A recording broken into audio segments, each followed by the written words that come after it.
This is the mic check from the moderator. 1, 2, 3, 4, 5. Mic check 1, 2.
Well, good afternoon and Happy New Year, everybody. Thank you for joining today's briefing.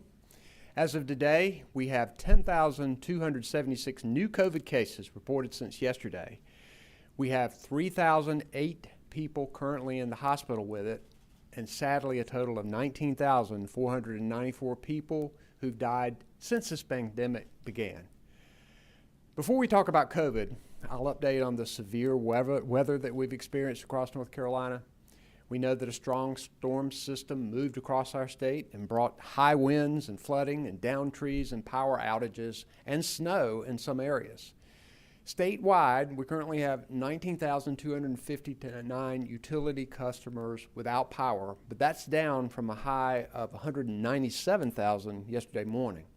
And we deeply appreciate the work of first responders and utility providers to help people and to get them reconnected as quickly as possible.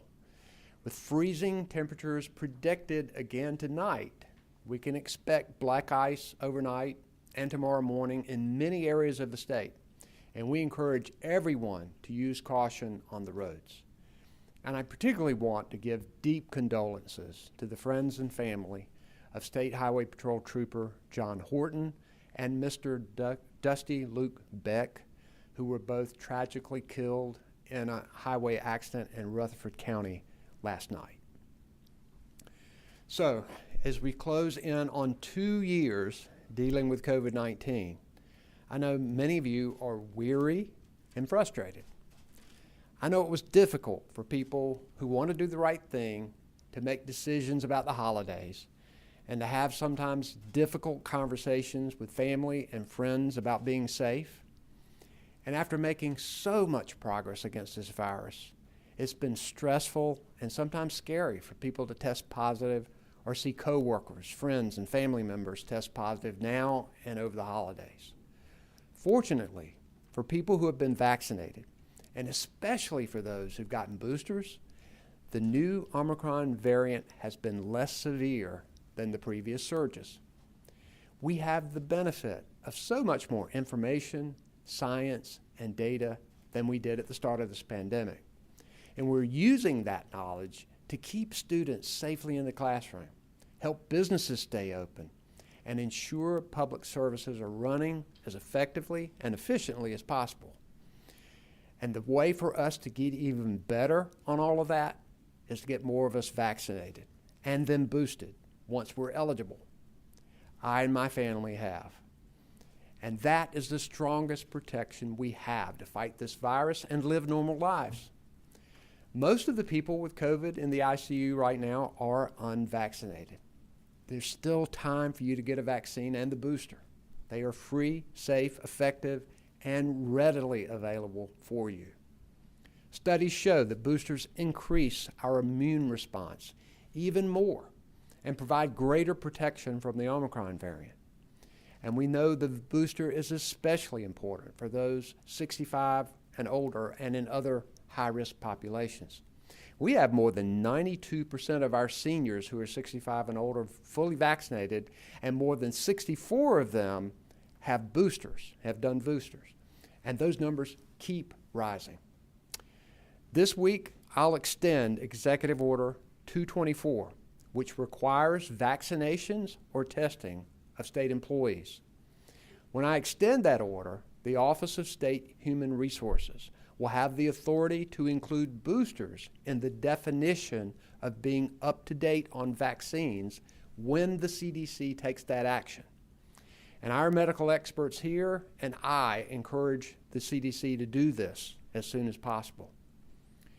With these vaccines and boosters, we have an amazing tool to save people's lives and beat this pandemic. And we'll keep our foot on the gas when it comes to getting more shots and more boosters administered. This virus and its variants will continue to be with us for a while, but we're getting better and better at dealing and living with it, and we'll keep doing that. And now I'd like to invite the North Carolina Department of Health and Human Services Secretary Cody Kinsley to share an update with us. Secretary Kinsley.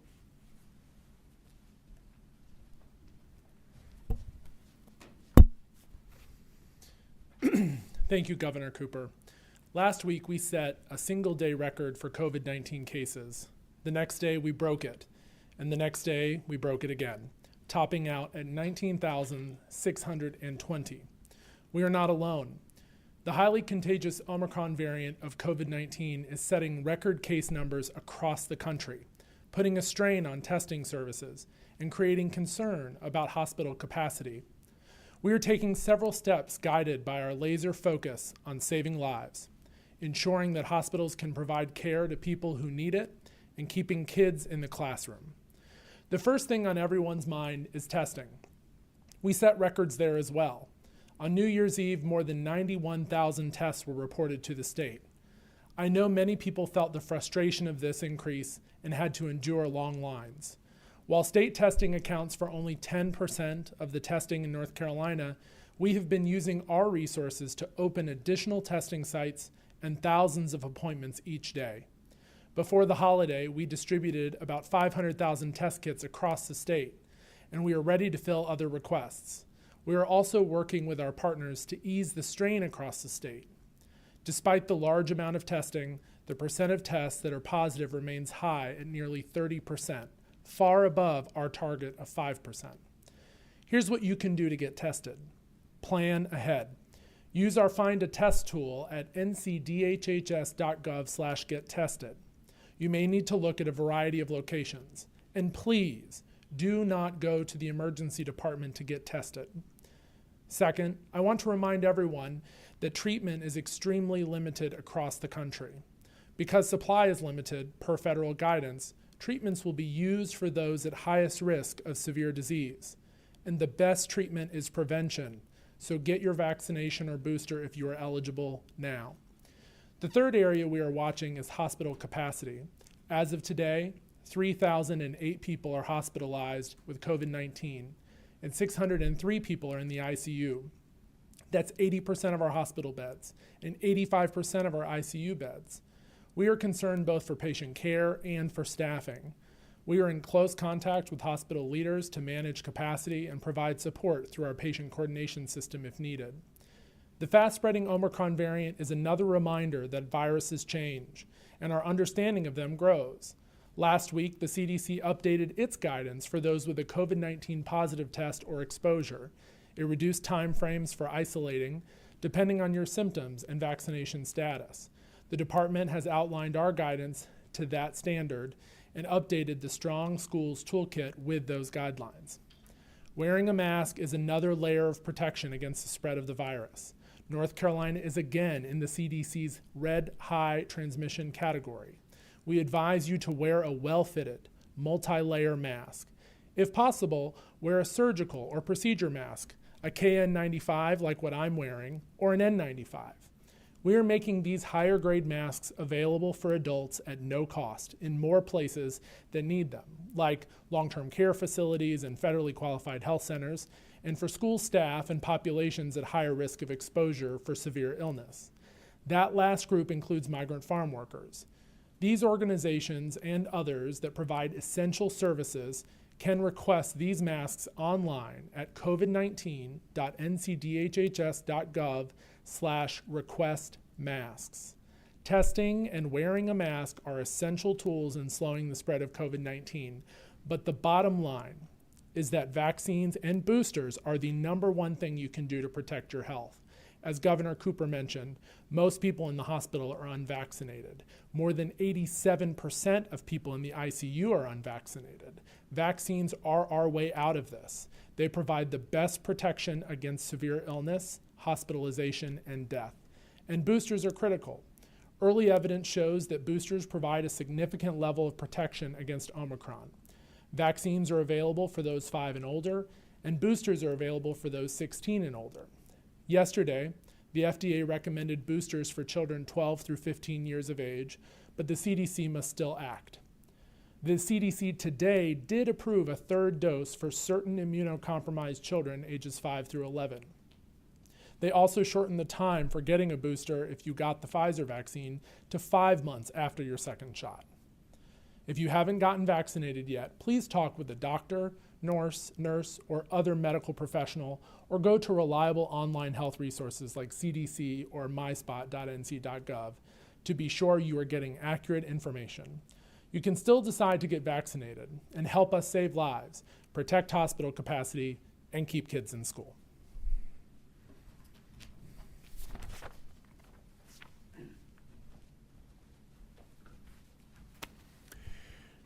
Thank you for that update, Secretary Kinsley. We are glad to have you at the helm, continuing the department's strong work. As you heard Secretary Kinsley's update, cases of COVID-19 are reaching all-time highs right now. Our hospitals still have capacity, and that is because so many North Carolinians have gotten vaccinated and boosted, sharply reducing their chances of needing hospital-level care. This hospital capacity is important, but we know that many of our doctors and nurses and other healthcare workers are tired after 2 long years of this pandemic. I have executive orders in place giving them more flexibility and support to get through this. We owe these heroes so much, and the best way to show them our appreciation is getting vaccinated and boosted, so we greatly reduce the chance that they have to treat us and add to their burden. As the new year unfolds before us, I have so many reasons to be hopeful about our state's progress in dealing with this pandemic, educating our children, and growing our economy all at the same time. But we have to keep doing what works, and I know we will. Also with us today is Don Campbell, Chief of Staff at Emergency Management, Tim Moose, Department of Public Safety Chief Deputy Secretary of Adult Correction, and Dr. Susan Consagra, Department of Health and Human Services Acting Senior Deputy Director of Public Health. Our sign language interpreters are Nicole Fox and David Payne, and behind the scenes, as usual, Jackie and Jasmine Mativier are our Spanish language interpreters. We'll now take questions from reporters in the room, if you have any.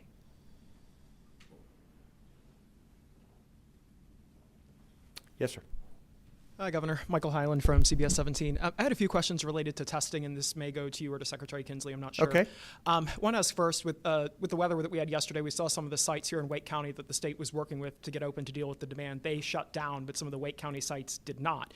Why wasn't there a backup plan in place to ensure that testing could continue yesterday?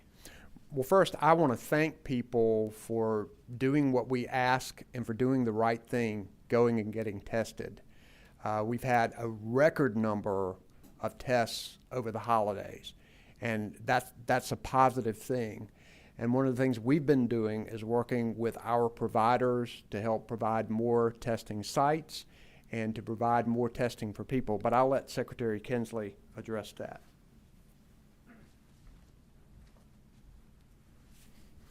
Thanks for the question. I think yesterday, unfortunately, we saw some pretty rough weather, and I think in that situation, we want to, of course, prioritize safety. I know that our vendors, as of the Wake County government sites, are working hard to get everything up and running up at the top speed that they were at before, and as soon as the weather allows that, they'll be moving through to that. So I think what's also important to remember is that there are a lot of different options for testing, and so folks need to make sure they're going onto our website to try to locate those options. I recognize that this is frustrating during these record high moments in testing, and so we'll continue to work to increase access as much as possible. Related to that, we have seen people really struggling to find the at-home tests at the drugstores and in other places. Are you looking at doing anything else to increase the availability of tests, including opening up any more sites or getting more tests that the state could be sending to people's houses? Yep, great question. So we continue to work to procure additional tests. I think it's important to remember that these tests are a national, if not international, product, and so there's a lot of supply chain issues as we're working to secure those. And we did distribute many of those on the eve of the holiday period, and of course now we are working to increase access point with our vendors. I am hopeful to hear from our federal partners that national lab capacity for testing remains in excess of the demand, meaning there's still supply for labs. Now those aren't the fast tests that you're referencing, but that is another product, which is why I remind folks that making sure that they're looking at all the options available, planning ahead, checking our website to make sure they're finding those opportunities for testing. In the event that this is not the last time we see an increased demand for testing like this, say there is another surge in the future, what planning are you all doing to ensure there's not this scramble that people are going through to try to get testing done? Well, I think that we are definitely going to continue to see very high levels of demand as we go through the next month, especially in the current Omicron surge. But I'm also really hopeful. We've seen the private sector in partnership with the federal government rapidly ramp up the availability of testing, whether that's in labs or the over-the-counter rapid tests that you've mentioned. And I know they'll continue to work to increase those so we can try to stay ahead of that demand as much as possible. About the updated executive order. Have you all yet been asking the state employees who are subject to it if they've gotten the booster shot? Or are you even tracking that information yet?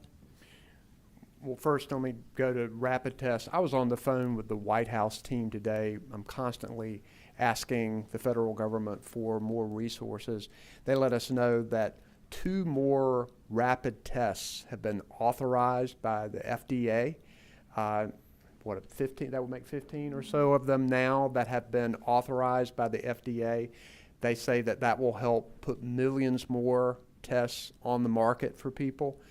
In addition, today was the last day of the RFP that the Biden administration put out on this 500 million tests that they're going to try to get out to the states in the next couple of weeks or so.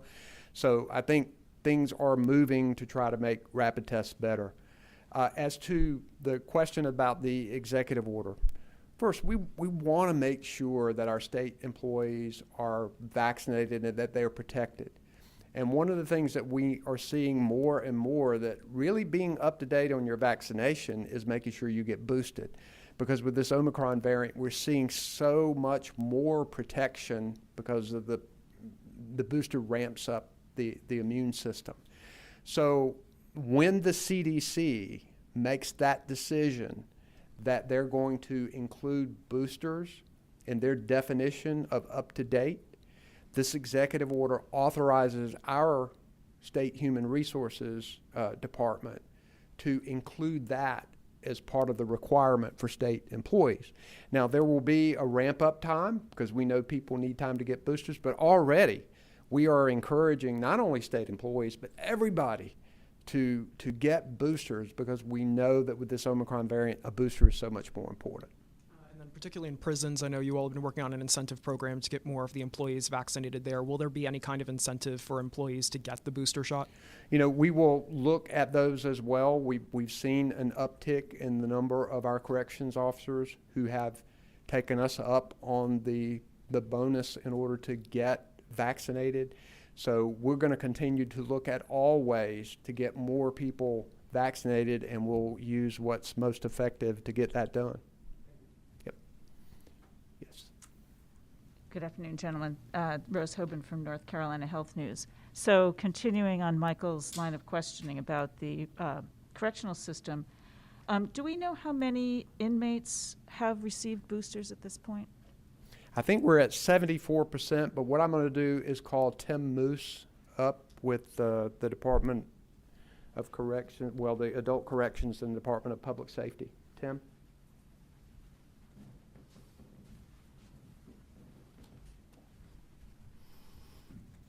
Thank you, Governor. Thank you for the leadership. Thank you for the question. Right now, the current offender population in our facilities are at 74% fully vaccinated. 33% of those have received boosters, and prisons continues a very in-depth vaccination program to increase those numbers each day. There's also been an additional almost 6,000 individuals who have returned to our communities that are fully vaccinated. Now, I was on the phone yesterday with your department, and I was told that you don't currently have a breakdown as to who's vaccinated and who's boosted in each facility. Why is that the case? That's information that isn't on our public website, but we'll certainly follow up and provide all the information that we can. Now, how do inmates go about requesting a booster? Do they just raise their hand? Do they have to report to sick bay? Do they have to? How is that process going? It's going well. They can do it through a variety of measures. They can request it through their case manager. They can request it through medical appointments. And then our medical staff obviously have that record information of who's already been vaccinated, and they go to those individuals to inquire about the booster when they meet the criteria to receive that. And have you had inmates file grievances or, complaints over access to boosters? This is something that we've been hearing. I don't have any of that information available with me today, but we'll be glad to follow up and provide that to you. And I have a question or two for Cody, if I could.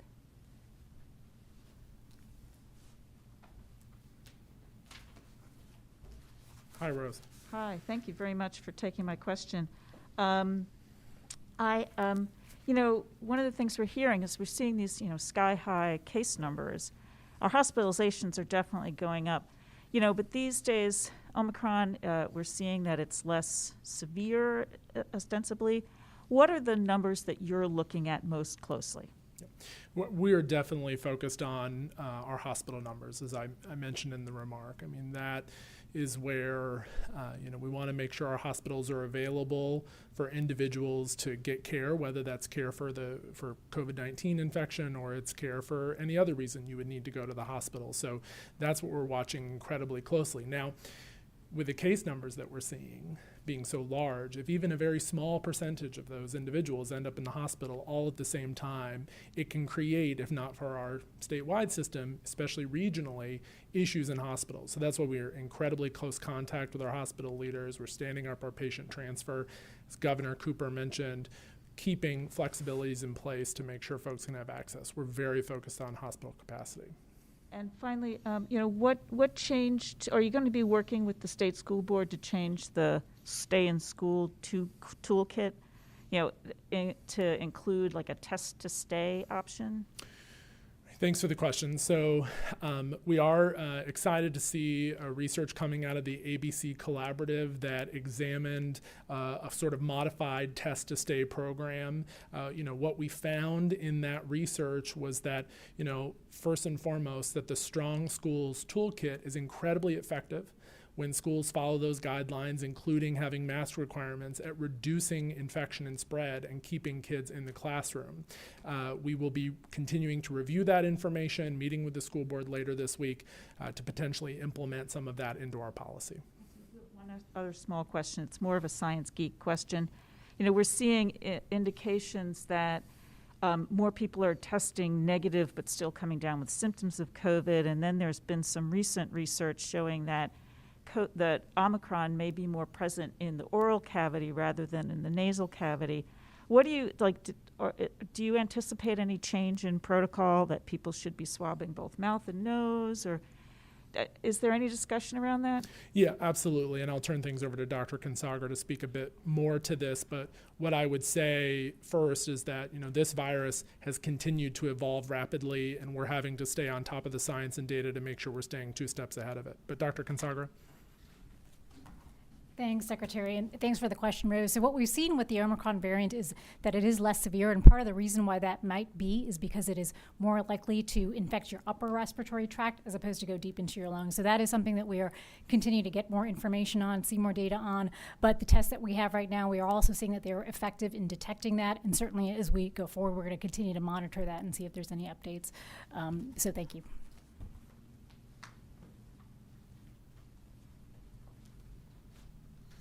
Yes, Dawn. Hi, Happy New Year, everybody. Happy New Year. You'd mentioned being on the phone with the White House talking about testing, and then there's the meeting that President Biden had with the governors last week. Did you, any questions you had for him? Was it about testing supply? And are we looking at, you said a few weeks of people that are waiting in these long lines this week? When can they expect that to change as far as the testing supply here? So I know that people are frustrated, but it's because they are doing what they should do, and we're grateful for that, and we're grateful for the record number of people who have gone in to get tests. This virus is changing on us rapidly. The administration, we have asked them to respond and to help us with more testing. They are doing that. We're working with our providers to provide more testing. I feel confident that we'll get even more tests for us so that we can keep up with this. Testing is a vital part of fighting this pandemic and knowing when do you need to stay away from other people. So we're going to keep asking for federal resources and keep asking for help, and also working with our private sector, which is, I think, on top of this as well, continuing to increase the testing options for people. And I'll do like Secretary Kinsley says, to go to the website and check all of your options that are out there. One place may be crowded, but another place may not be as crowded.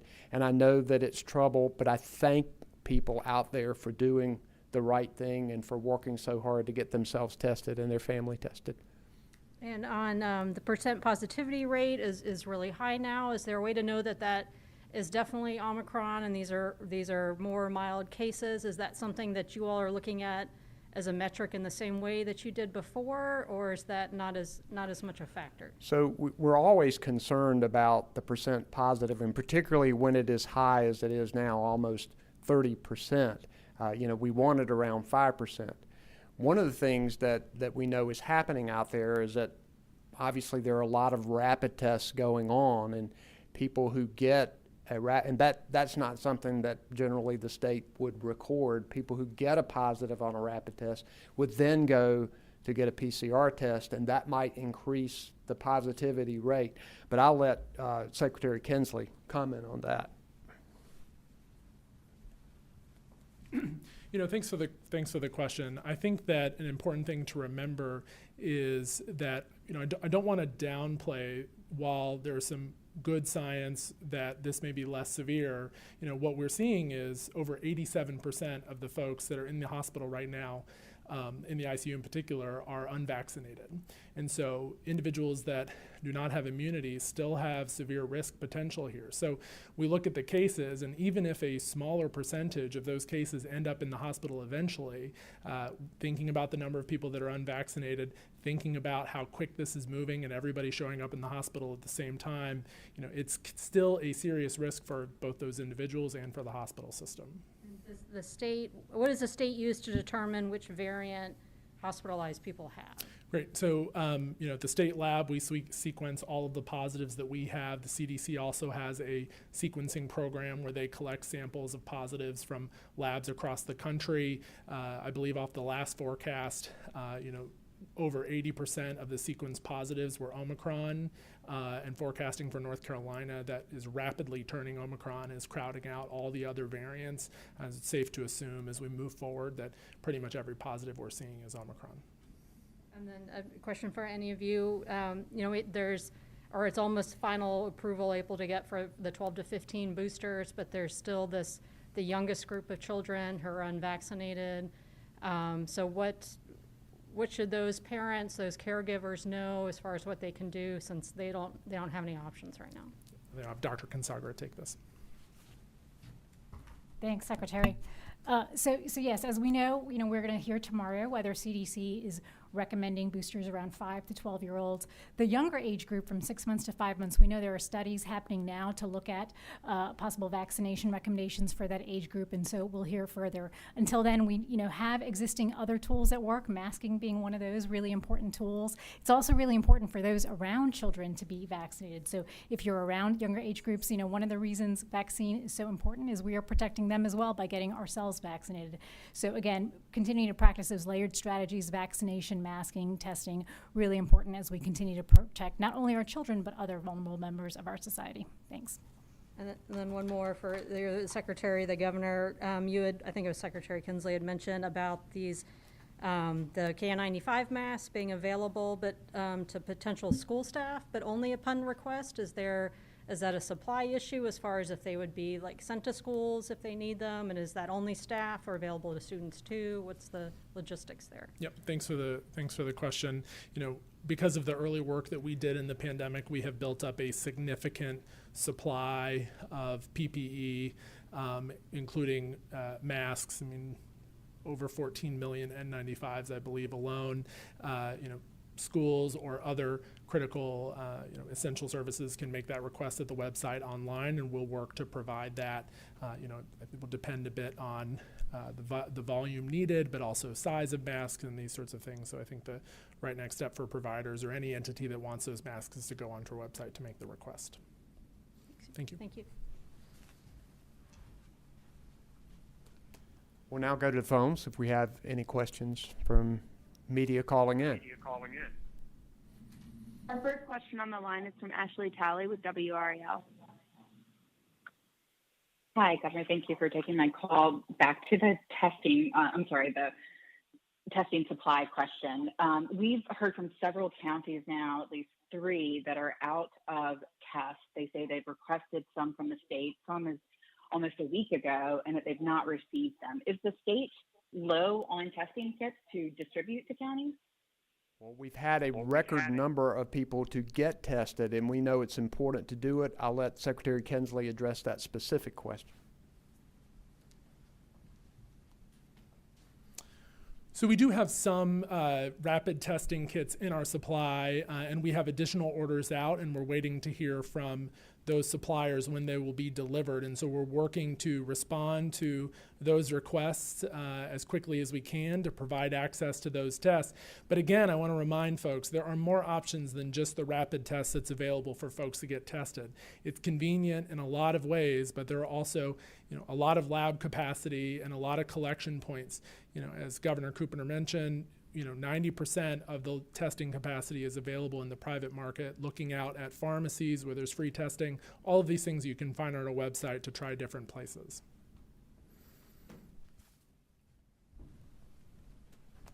Next question, please. Follow-up, Ashley Talley, WRAL. Sorry, just to follow up with that, you said that you do have some rapid tests. Does that mean you have distributed all of the PCR tests that the state has? There are no more in reserve. Is that correct? And then my other question is, beyond a push for boosters and more testing, is there any other plan to limit the spread of the virus, whether it's a statewide mask mandate, lifting, indoor gathering capacities, that sort of thing? Thank you. Thanks for the question. So it's important to remember that the PCR test is done in a laboratory. And so the collection for that test, is really a swab and a vial and is done out in the field and then sent to the lab. So the capacity and how that test is different than the rapid test. The state has a great deal of vials and swabs and other supplies that are necessary to support testing. That's not a limiting factor. It's the collection sites in the community that we're continuing to partner with vendors and other entities to stand up more collection points. We're in constant contact with our labs who process these. They signal to us that their capacity to process these tests remains above what they're being demanded of, and so that's great. So that's how PCR tests. The rapid tests, which are the standalone, do-it-your-own home tests that you can pick up and have come to you, those tests we do have in short supply as we're seeing national shortages all over, and so we continue to work to procure more. We're excited for what the Biden administration is doing to help create more access to those and potentially directly shipping to folks' homes. So we'll continue to really do everything possible, work with all of our partners to increase access. But again, I can't drive home enough how important it is to be tested. Folks are doing the right thing. They're getting the information they need. This is a particularly tumultuous time. Individuals pushing through that frustration to do the right thing is excellent. And then I'll maybe turn things over to the governor for the other question. Yeah, we know that vaccines and boosters are our way out of this pandemic, but we're also continuing to strongly recommend masks when you're in a public place inside, and for just people to use their common sense. We know so much more about this pandemic than we did before. And we're trying to use all of that knowledge and get it to people. And I believe that we can get this virus to the endemic stage, which is what we want to do. We're going to have to learn how to live with it and continue to keep our kids in school and our businesses open and all of our government operations running effectively and efficiently. And we're going to do everything we can and do everything that's necessary to make sure we can do that. Next question, please. Our next question is from Katie Peralta with Axios Charlotte. Good afternoon. This is Katie with Axios Charlotte. Thanks so much for taking my question. I had a question about reporting of at-home tests, of at-home rapid tests. Other states have reporting protocols. Washington, D.C. has like a portal that you can go online and self-report your results to. Are you guys concerned about the fact that North Carolina doesn't have a system for reporting these at-home tests, whether, the positive results could skew the percent positive rate as something unrealistically low right now, or conversely, maybe if we have more negative results coming in, that the percent positive rate could be something entirely different than what it turns out to be, that nearly 30% rate. Is that something that North Carolina is looking into, having some sort of protocol for self-reporting those? I'll hand this off to Secretary Kinsley, but I will say North Carolina has one of the best systems in the country for recording our PCR tests, which of course are the most accurate tests that are collected and done in the lab. And we keep all of the demographic information about what's going on out there. We have a good database for our vaccines. So when you're talking about these at-home tests, I think you're really going into a lot of tests that would be out there. I'm not sure that you could collect enough accurate information for it to be meaningful, but I'll let Cody see what he says about that. Thanks for the question. So I think that it's important to remember that we actually do have antigen tests that are reported to us now. So with a number of providers where those tests are being administered in a particularly set environment, whether that's through the local health department or in schools, we have created a tool where those entities, where we can trust the end-to-end use of those tests, and as the governor mentioned, can collect the data necessary that's meaningful for us to take action. We are getting some of that information. And you can see on our dashboard where we distinguish between the PCR tests versus the antigen tests that are reported to us. And to your point, I will just emphasize further that, physicians have a responsibility to also report positives. And so if someone were to have a positive at-home test, they were to go to the doctor with that at-home test, it's our guidance for them to treat that person as positive, support that person as necessary, and then also report it to the state. So we have a number of avenues by which we can get that information and make sure that we can have it in a way that we can take action. Thank you. Next question, please. Our final question that will conclude today's briefing is from Michael Perchik with WTVD. Thank you for your time and taking my question. I have two. First, have you had any conversation with the federal government about the availability of the newly authorized oral antivirals or the monoclonal antibody treatment that has proven to be effective against Omicron? And then second, can you just please clarify who should be tested? We've heard from some doctors who are not advising asymptomatic people who may have been a close contact to go ahead and get a test just because of the shortages and long lines that we are seeing at some of these sites, especially in the past 48 hours due to the severe weather. So if you can just clarify who should be going out and getting tested, as well as any conversations you've had with federal leaders about those newly authorized oral antivirals or monoclonal treatments. Thank you. Yeah, we know that these treatments that are out there that are effective against Omicron are in limited supply, and I have had discussions, and I know that Secretary Kinsley has had discussions with the federal government about getting as much as we can for North Carolina. We will be limited in the supplies that we get early on. I'll let Secretary Kinsley talk about that and the testing issue as well.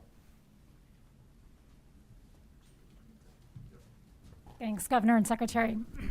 So yes, we have been hearing and talking with the federal government around treatment availability in North Carolina. As the governor already mentioned, these treatments are incredibly limited in supply right now. We know certainly at the federal level they are working to increase the amount of treatment courses available, but they are limited, and therefore we are encouraging providers to provide them for the highest risk patients of severe disease and hospitalizations.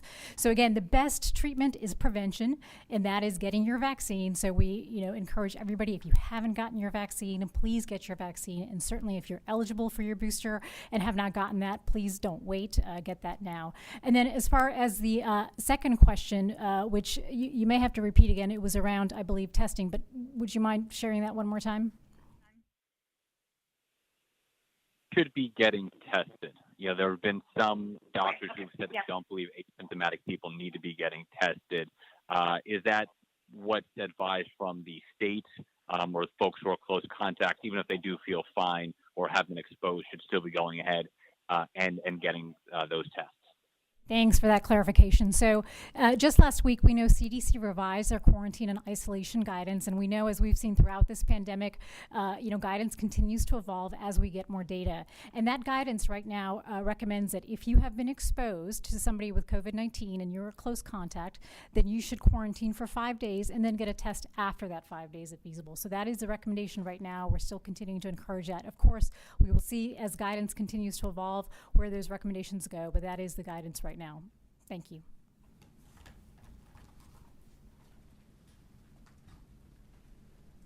Thank everybody for joining us today.